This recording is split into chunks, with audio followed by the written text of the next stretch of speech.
Welcome everybody. Welcome to the Swindon Spring Festival, or rather the virtual Swindon Spring Festival 2020. Thanks very much for joining us online. We do hope that all is well where you are. COVID-19 restrictions prevent us from putting on a live event, but we're very pleased that at least online in a virtual way, the show can go on.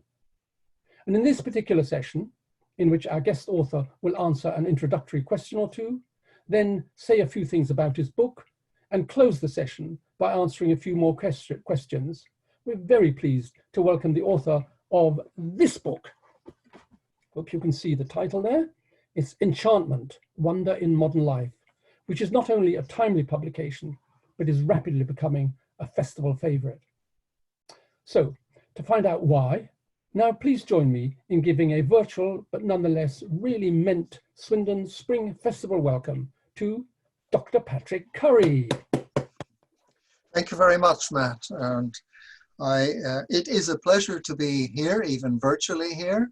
I really applaud the efforts of you and your colleagues in finding a way to carry on with the Swindon Spring Festival under these very difficult circumstances. Patrick, thanks very much. It's really great that you're able to join us. And in fact, it's a pity that we can't welcome you live to Swindon, because it's a great place. Have you ever been to Swindon? I regret to say that I haven't yet. I have only been in the country 45 years, so I like to think that I'm still finding my way around, and I will certainly get there, especially now. Great, we look forward to that.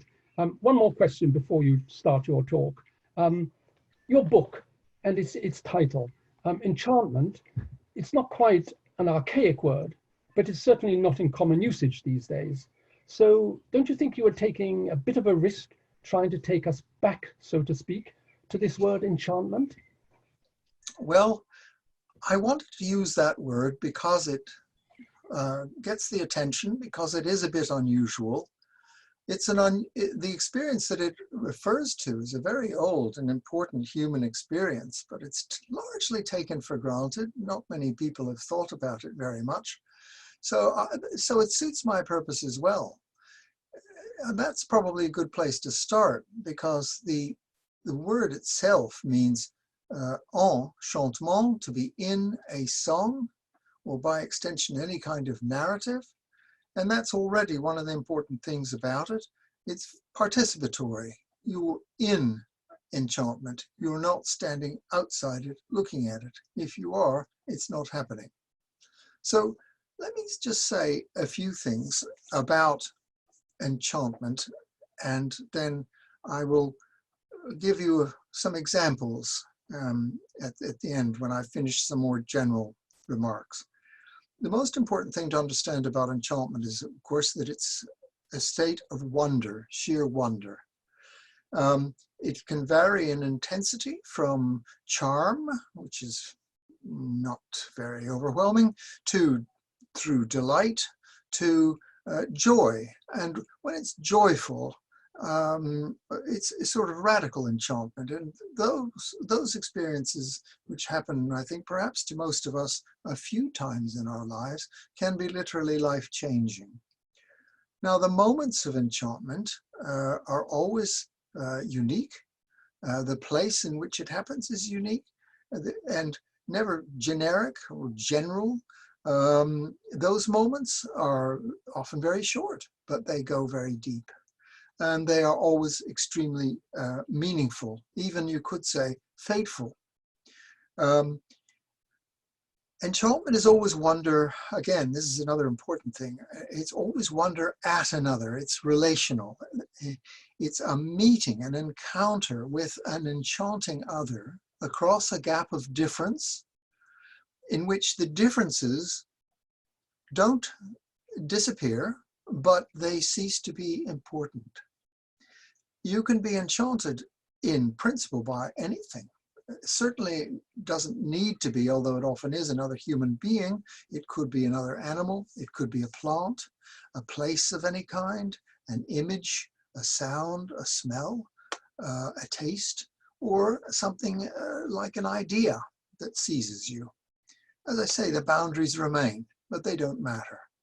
So already we're talking not about a state of absolute unity or orgasmic ecstasy which obliterates the differences.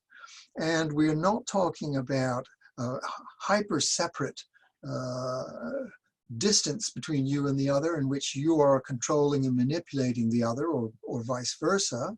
We're talking about a relationship. Now, the poet W.H. Auden made an interesting point I'd like to bring up here. He suggested that in keeping with this idea of relationship in its true sense, that true enchantment was where you simply want the other to be well and flourish for their own sake. It's a kind of relatively selfless love. False enchantment, he said, is what's happening when you want to possess the other or be possessed by them. Important point, I think. As I said, any other can enchant in theory, but since we are particular kinds of beings, we tend to be enchanted in circumstances of love, of art, of religion, food and drink, learning, sport, and definitely nature. I think, although I'm not going to try and argue the case now, but I believe that ultimately all enchantments are natural in the sense of being rooted in living nature. We're not talking here about nature as a set of exploitable resources. We're talking about nature that is alive. And we are natural beings in that sense, so it makes sense. Another person who had some interesting things to say about enchantment was a philosopher called Max Weber, and he described it as concrete magic. What did he mean by that? What he meant was that enchantment is always two things. It's concrete, that is to say, it's completely embedded, precisely circumstantial, embodied, even carnal. But on the other hand, it's also completely mysterious and deeply ineffable. We might as well use the word spiritual, why not? It's both. Now, because of the concreteness, for example, time very often slows right down when you're in an enchanted state or an enchanted world, which is the same thing in this case. But it doesn't ever completely stop. Eventually, all enchantments pass. They don't last forever. They seem to be lasting forever while you're in them. But actually they do pass. So sometimes there is a kind of undertow of sadness, a poignant undertow to enchantment, even when it's joyful. Every hello of meeting, of encounter that enchants is shadowed by a goodbye from, we'd rather perhaps not think about. The wonder of childhood, which is well known, continually becoming grown up. Nothing wrong with that, but then being grown up becomes ossified into a whole ideology, and that is a problem. Wild nature always seems to be falling to so-called development. In Tolkien's terms, the elves are forever passing over the sea, leaving us behind on the darkening shores of Middle-earth in, God help us, the Age of Men, which I think is perhaps better known now as the Anthropocene. Tolkien is an authority on enchantment. It's something he thought about a great deal.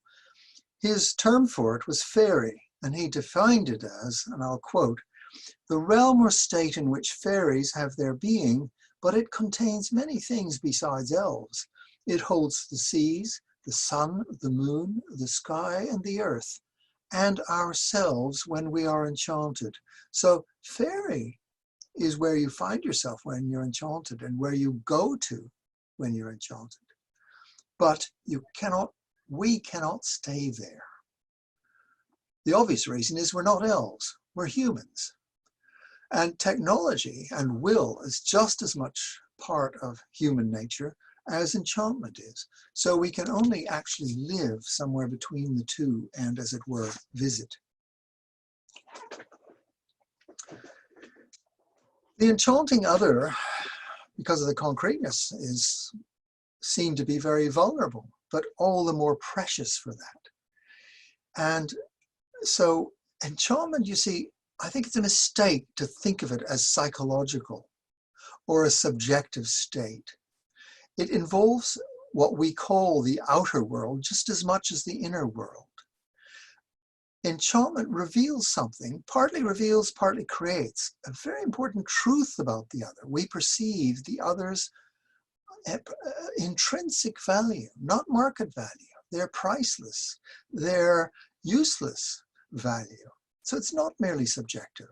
And another philosopher, I think, would have agreed with me here, Wittgenstein, who once remarked, life is neither merely physiological, or these days we would say neurophysiological, nor merely psychological. Quote, life is the world, end quote.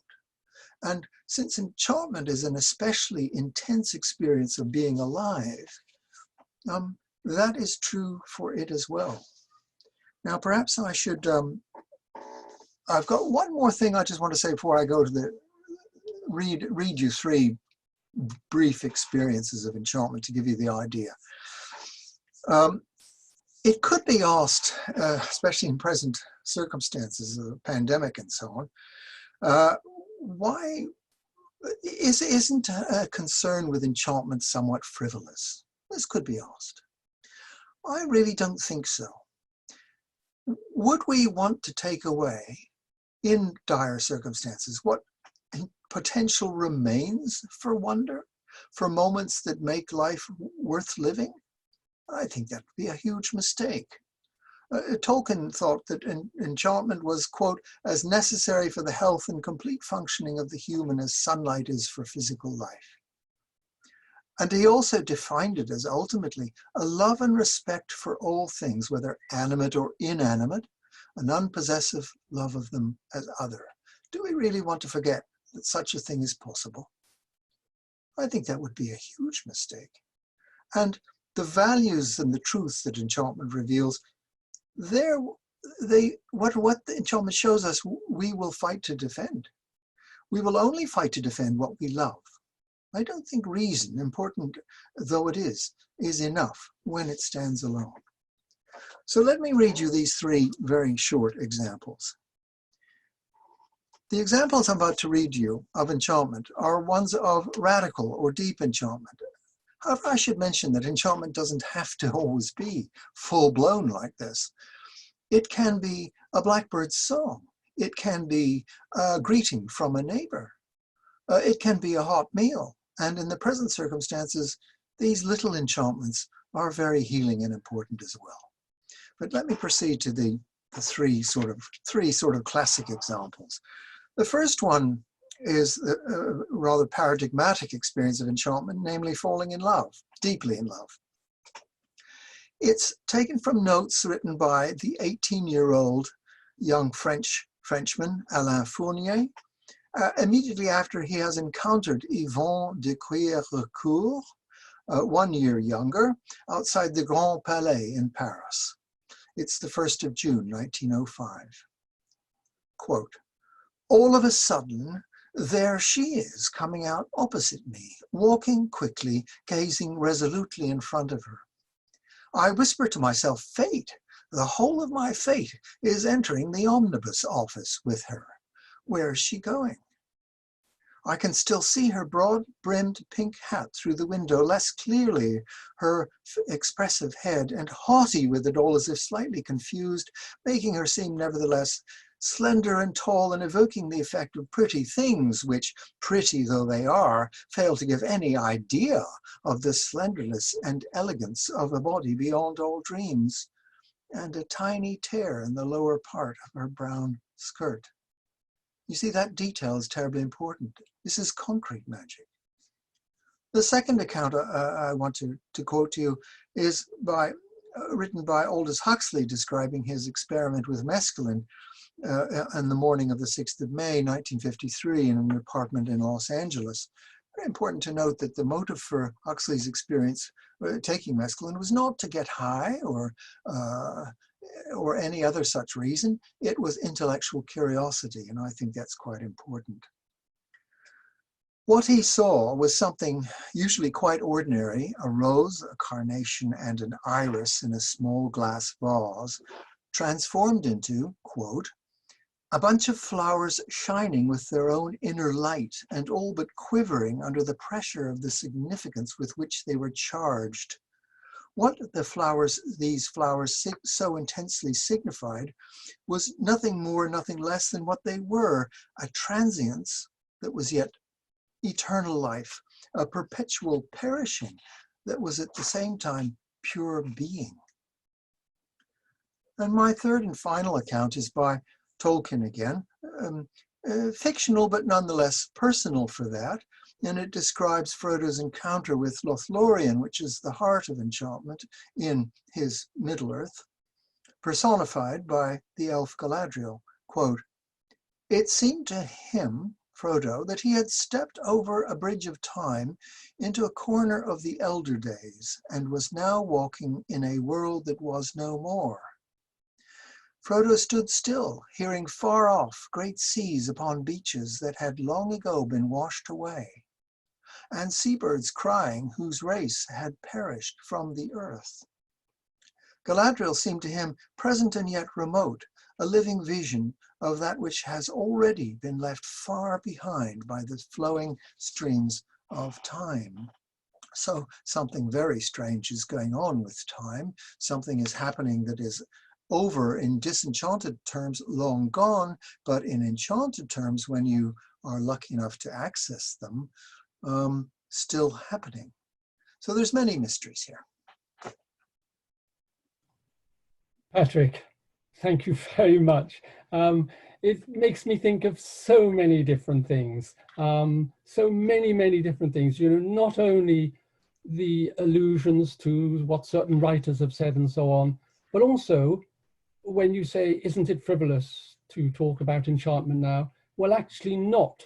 I have a brother who is unwell, and he says, seeing a bird on a tree is such a great moment. It's magical, he says. And I've not heard him say that before. He normally talks about machinery and things like that. So you're absolutely right. And as I was reading your book, and as I was listening to you again, and this is a festival of literature, there were two writers I kept thinking of, and I wonder if they play a part in the way you see life. And one was Friedrich Nietzsche, Wille zur Macht and all these things. And the way your language, and by the way, folks, Patrick does not write in cliches. He writes in a lively, arresting language that is unputdownable, certainly for me. And I don't want to make out you're like Nietzsche, but there's a lot about it that reminds me of that kind of writing, where instead of just going for the easy hackneyed phrase and the cliche, you go for something where you seem to be wrestling with words to make them say what you want to say. So it's Nietzsche I think of, and then the other one is William Blake. You know his poem, "He who binds himself to joy, does the winged life destroy." I like you smiling, which suggests you recognize, "He who kisses the joy as it flies, lives in eternity's sunrise." And when you talk of enchantment being kind of hello, and before you've said hello to enchantment, it's already saying goodbye to you. And Nietzsche and Blake, Patrick? Well, I'm extremely respectful of Nietzsche. I'm also quite careful. I think the thing that always strikes me about Nietzsche is that his diagnoses were absolutely brilliant, and then his prescriptions are another matter altogether of what he thinks we should do to remedy the situation. Being pitiless didn't work out so well, I think. But he's a figure in the background to what I'm doing. And he was a huge influence on Max Weber, who's one of the more modern philosophers who I find really understands enchantment. And actually probably an influence on Wittgenstein as well. Although Wittgenstein didn't have much to say about enchantment as such, he was a great defender of the conditions that make it possible, and an opponent of, for example, scientism or industrial mastery and so on. Wittgenstein intensely disliked all these things. And I think some of that suspicion was informed by Nietzsche. As for Blake, yes, I'm smiling because Blake is rather like Nietzsche, is so uncompromising, isn't he? The romantic poets, Keats, Shelley, Wordsworth, and so on, are absolutely wonderful on enchantment, but they can trail off into a feyness or even a tweeness if one's not careful, or if they're not careful. That never even comes close to happening with Blake. As I said, he's completely uncompromising. And that point you mentioned about kiss the joy as it flies, I mean, that's exactly the point that I'm trying to make, that you have to, you know, if enchantment is wild, as I say it is, unbiddable, you can't make it happen. All you can do, you're not in charge. It's a gift. It's always a gift. And in that case, all you can do is keep the door open. You can try and create the conditions in your life or in your work that enchantment favors, where everything is not hyper-controlled. And when and if you're lucky enough that it graces you with its presence, you can learn whatever it is it has to show you. And that's all you can do. And I dare say Blake would have possibly agreed with me on that.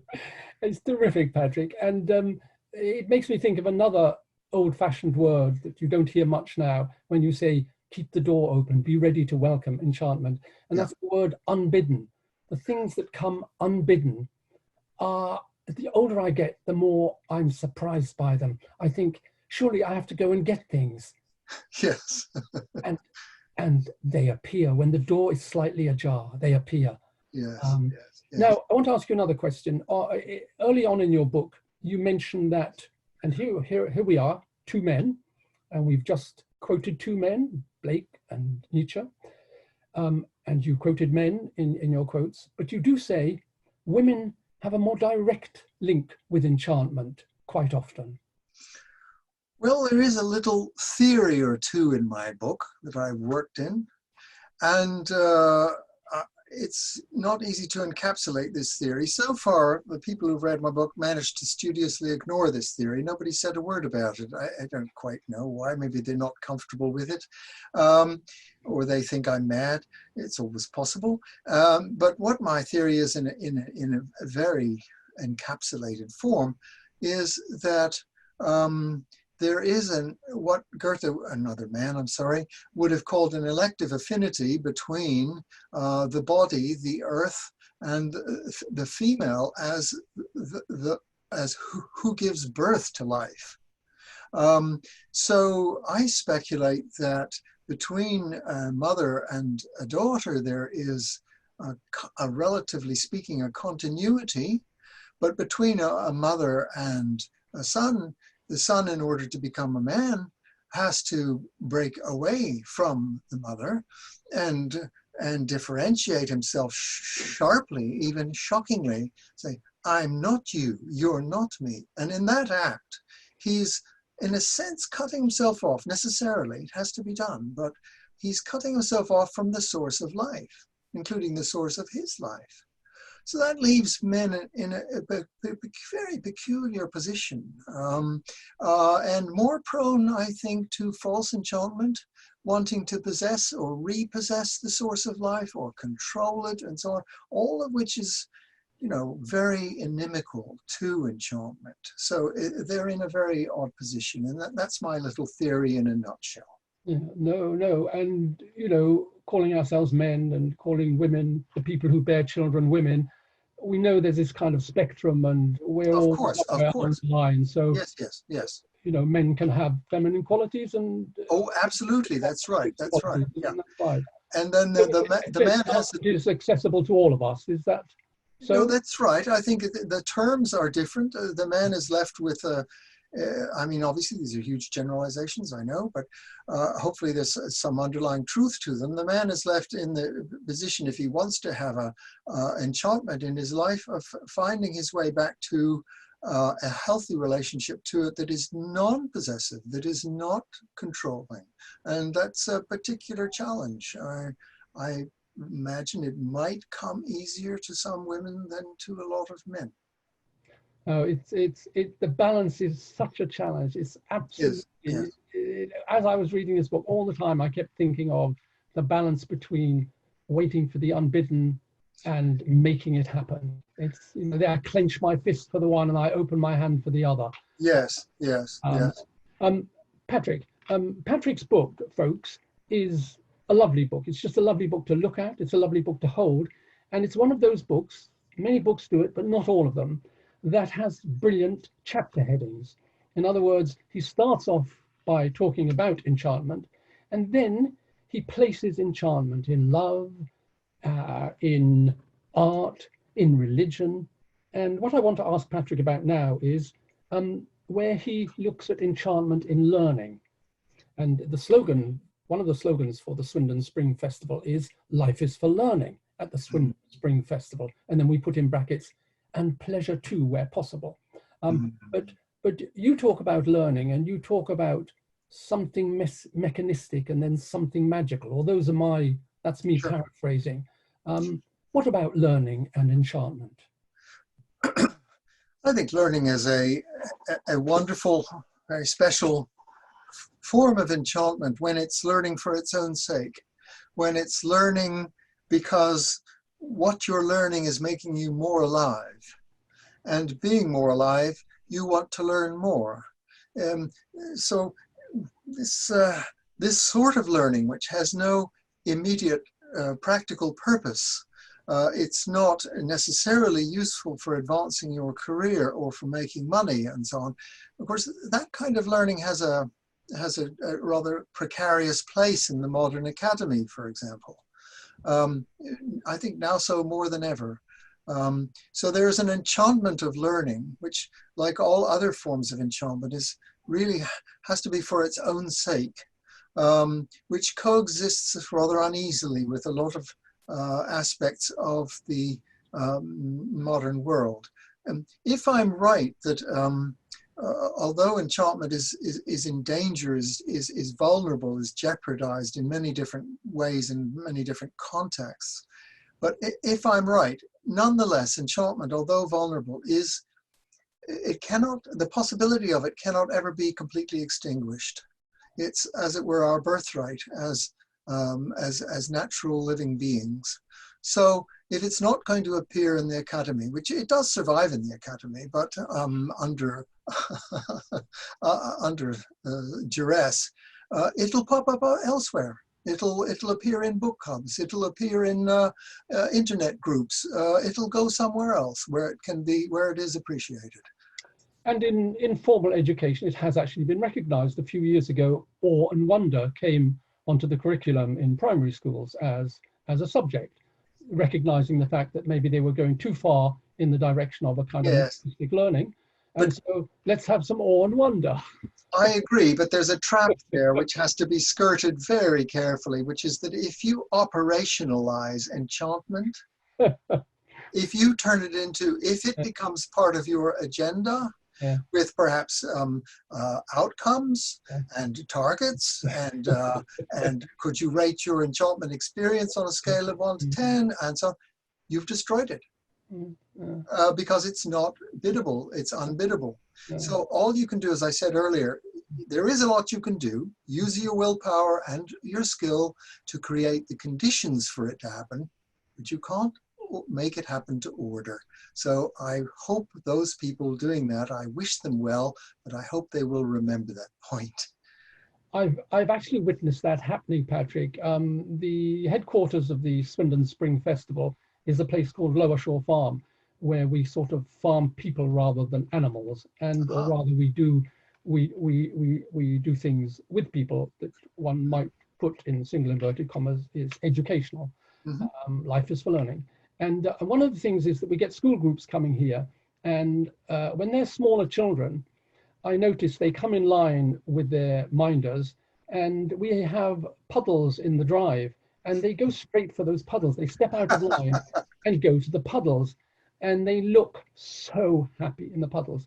Mhm. They're told very quickly to get back into line because they haven't arrived yet. The program for their activities hasn't started yet. So they go back into line, and then they're told the things they can do, and then they're told they can have some puddle time. They don't do it then. They resist it. They've moved on to something else. Oh, interesting. They'd had actually sneaking out of line and going to the puddle was part of the enchanting experience, wasn't it? Absolutely, yeah. It's a wonderful example. Yeah. Look, we're coming to the close, but we're having such a good time. We will extend it a little bit. But Patrick also does spend a little bit of time, and he's not, as you can see from what he's already said, a negative person, but he does have a chapter on disenchantment. In other words, and he says it's different to non-enchantment, disenchantment. So at the risk of asking you to be a little bit negative, would you talk to us a little bit about this thing where we see examples of disenchantment and how to avoid it? Well, yes.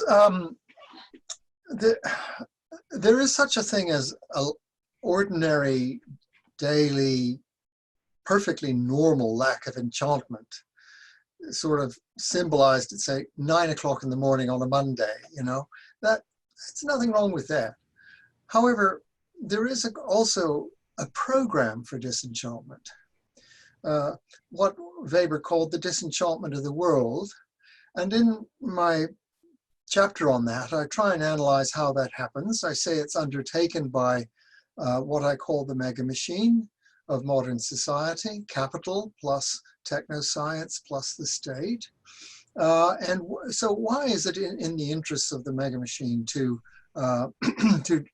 create disenchantment? I mentioned earlier that enchantment shows you the non-market values of whatever is enchanting you, this person, these people, these animals, this place, these trees, and so on. Well, that's a potential serious impediment to the program of mastery, which the modern world is sort of committed to as an ideology: mastery of nature, mastery of human nature. And so what it does, in a nutshell, is it uses something I call glamour, which is a kind of fake enchantment. If enchantment is wild and unbiddable, glamour, which poses as enchantment, is manipulable.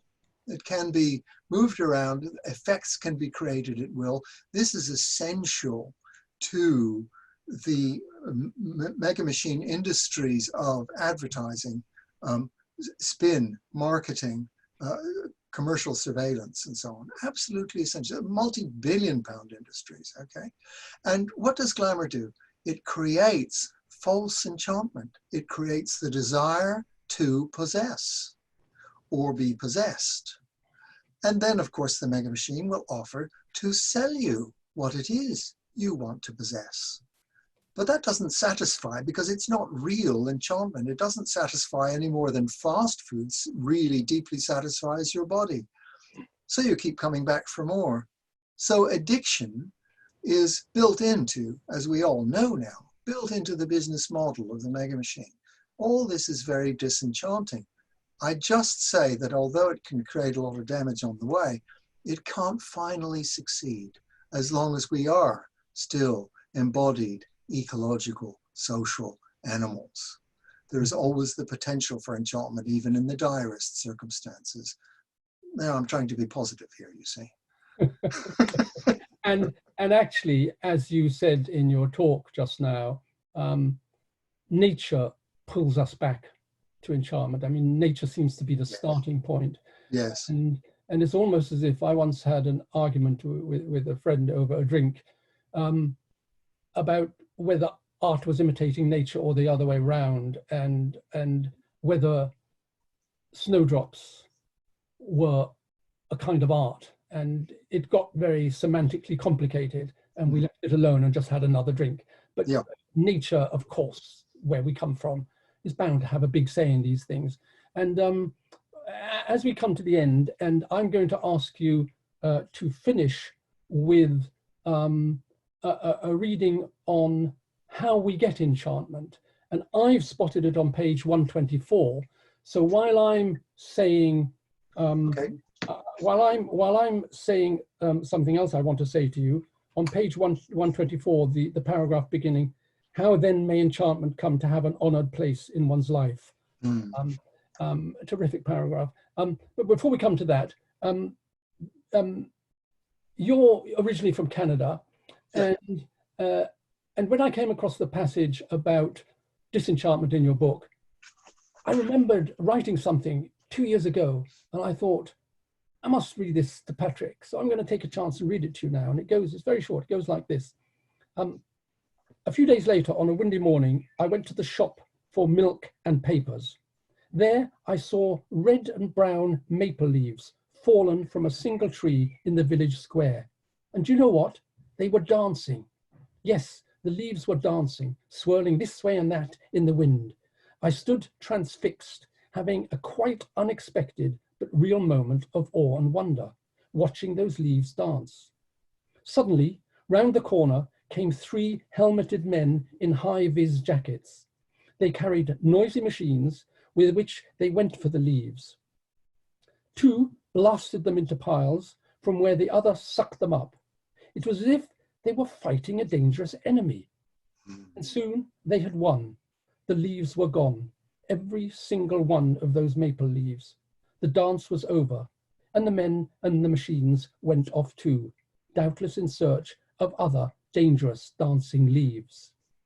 I came home just a little bit distraught, because they really did look gorgeous, the leaves. Yes, yes. And they were not doing anyone any harm.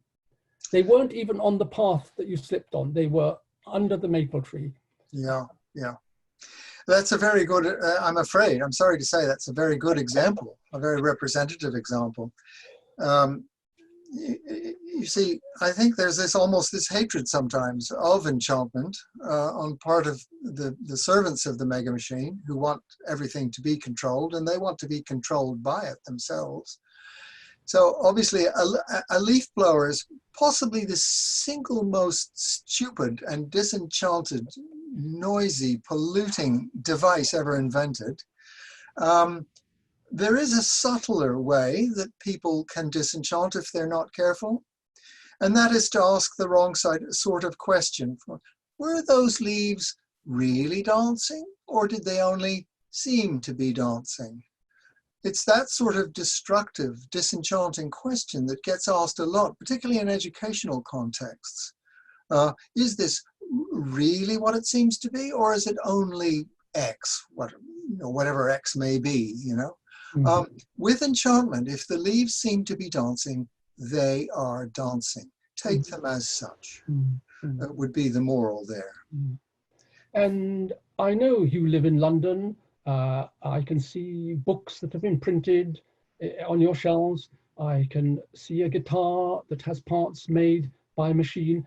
And I know you're a sensible and balanced man. You're not against machinery, are you? We must try to make that clear, just in case you and I have waxed lyrical over maple leaves. No, of course not. And I would go so far as to say that almost nothing is inherently disenchanting either. It all is a function of your relationship with it.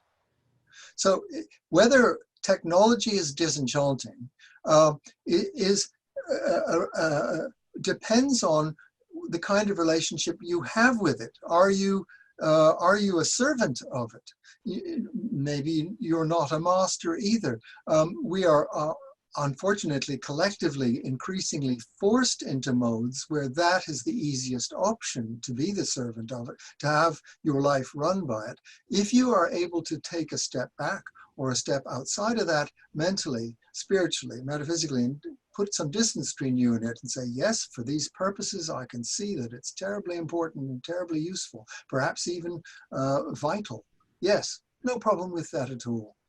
What I'm talking about is something quite different, which is, how do you live in a way which not only keeps the door open to enchantment, but in somewhat the same way an artist will work very hard and use enormous willpower and machines sometimes, or at least tools to create the conditions for enchantment to happen. Can you do that in your life as a person, treating, as it were, your life as a work of art, an ongoing work of art? I think it's possible to do that, but it takes the commitment. You have to have the intention, which is something you can do with your will, to pay attention, to really pay attention to what is happening and work with it, and so on. And Swindon is home, or was home, to Brunel's railway works. And in those days, there were lots of craftsmen and women who Yes. made amazing things with their hands. And occasionally I see some of these tools and so on that still exist, and I see something enchanting in them. I can see the hand, the artist's hand, the craftsman's hand, the craftswoman's work in them. And Yes, it's very moving. Yes, quite. very moving, better than going to a gallery, I sometimes find. Yes, yes, yeah. I think the Mega Machine would like to eliminate that from technology. I don't think it can succeed. Yeah. And Patrick, are you happy to read that passage on page 124 that tells us what enchantment is in a moment? Yes, if you like. We'll end with that, with words from you, and then I'll hold up your book and we'll finish the session. But just before that, I'd like to read a very short poem by a favorite poet of mine called Anna Wickham. And I'd ask you just to say at the end of it, was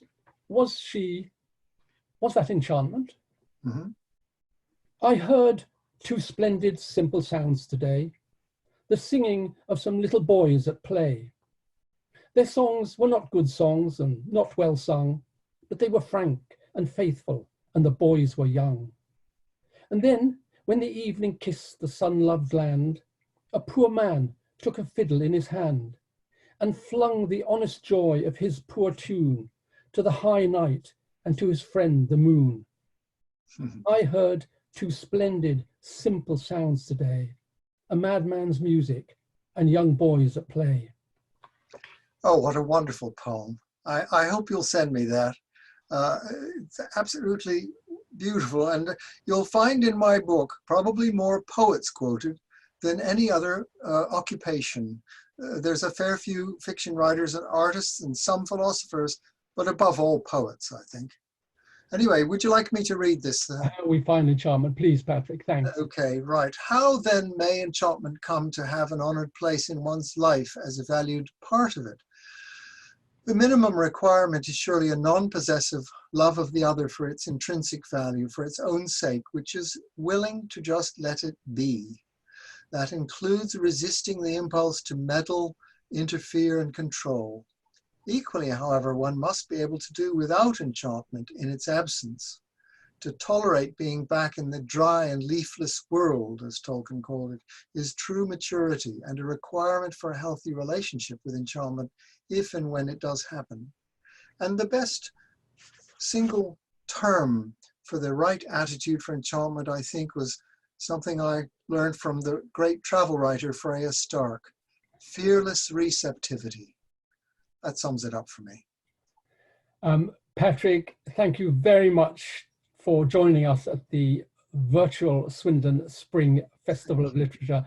Until we meet again, keep well. And from all of us, Dr. Patrick Curry, thank you very much. Thank you so much. Thank you. This is the book. Make sure you get it, folks. Thank you very much. Thank you, Matt. And hello to everybody. Thank you for watching this virtual session at the Swindon Spring Festival of Literature and the Arts 2020. We do hope you enjoyed it. And we also hope that you will join us for the rest of this virtual festival. Here for you are details of the author you have just watched, their book, and our online information. Thank you very much for joining us, and keep well till we meet again.